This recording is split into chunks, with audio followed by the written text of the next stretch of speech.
हरे कृष्णा। मैं तारा प्रकाश लाखरा आप सभी का स्वागत करती हूँ। आज मैं आपके सामने एक बहुत ही खूबसूरत सा प्रसंग लेके आई हूँ कि किस तरीके से बिना मांगे हमें हमारी सारी चीज़ें मिलती जाती हैं। कि होता ये है कि एक औरत जो कि बहुत ही अमीर रईस घराने से हुआ करती थी, जिसको चित्रकारी का शौक भी था, जो चित्रकारी भी साथ में करती थी। लेकिन वो हमेशा से ये चाहती थी कि कोई और चित्रकार उसका एक बहुत सुंदर सा पोर्ट्रेट बनाकर उसको दे, जो उसने ना जैसा कभी देखा ना जैसा कभी सोचा। तो उसने एक बहुत ही सुंदर चित्रकार और कलाकार के को ढूंढना शुरू कर दिया उस शहर में। तो ढूंढते ढूंढते उसको एक कलाकार के बारे में पता चला, एक चित्रकार के बारे में पता चला, जो इस शहर का सबसे सुंदर चित्रकारी करने वाला था।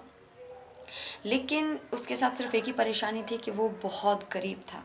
आखिर कलाकार को ज़्यादा पैसे मिलते ही कहाँ हैं। तो उस औरत ने अपनी जो सबसे खूबसूरत तस्वीर थी वो उस चित्रकार को दी और कहा कि तुम इसका एक पोर्ट्रेट बनाओ, और ऐसा पोर्ट्रेट बनाओ जो मतलब अपने हिसाब से तुम जो बेस्ट कर सकते हो वो करो। उसके बाद अगर ये बहुत सुंदर पोर्ट्रेट बन के तैयार हुआ तो मैं तुम्हें मुंह मांगी कीमत दूंगी।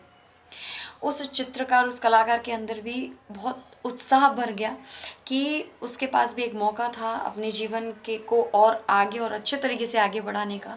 और वो था भी बहुत सुंदर चित्रकारी करता था, बहुत सुंदर कलाकार भी था वो। उसकी कलाकारी पूरे शहर में बहुत मशहूर थी। कुछ दिनों बाद जब वो उसका पोर्ट्रेट बन के तैयार हुआ तब वो उस औरत के पास गया कि आपका पोर्ट्रेट बन के तैयार है, आप एक बार देख लीजिए। जब वो औरत उसके पास गई, उन्होंने पोर्ट्रेट देखा, तो पोर्ट्रेट देखते ही उसके होश उड़ गए।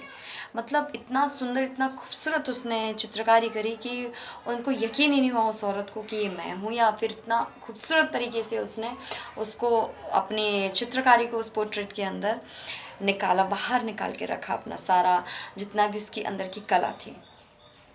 वो औरत बहुत ही ज़्यादा खुश हुई। उसने उस चित्रकार से पूछा कि आप बताइए मैं इसकी आपको क्या कीमत अदा करूँ।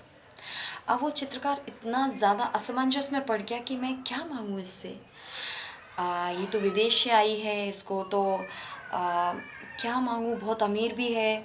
कहीं ऐसा ना हो कि मैं अगर $100 मांग लूँ और मेरी कीमत उससे ज़्यादा हो, या मुझे उससे ज़्यादा देना देना ये चाह रही हो तो मैं कम मांग लूँ, या $200 मांग लूँ, 400 या $500 मांग लूँ।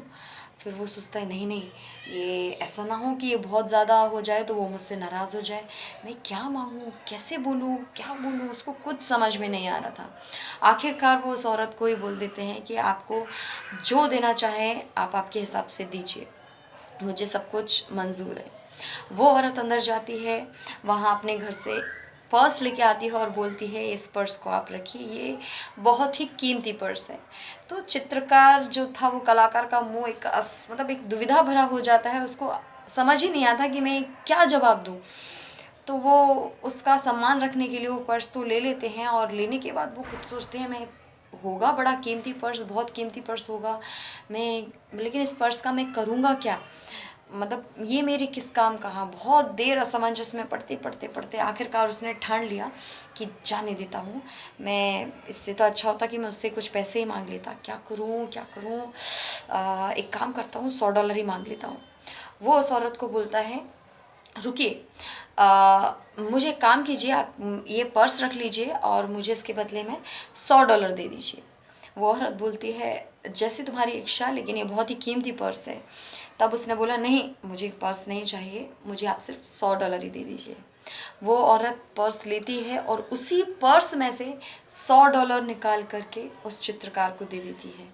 वो चित्रकार हक्का बक्का रह जाता है ये देखकर कि उस पर्स में $1,00,000 थे। मतलब वो औरत उस चित्रकार को $1,00,000 देना चाहती थी उस कीमती पर्स के साथ में, लेकिन उसने सिर्फ $100 ही लिए। वो इतना हताश हुआ और हताश होकर ही उसे वापस जाना पड़ा। ऐसे ही हमारी ज़िंदगी में भी होता है कि हम हमारा प्रभु, हमारा मालिक हमें देना बहुत कुछ चाहता है, लेकिन हम कुछ थोड़ा सा मांग लेते हैं उनसे।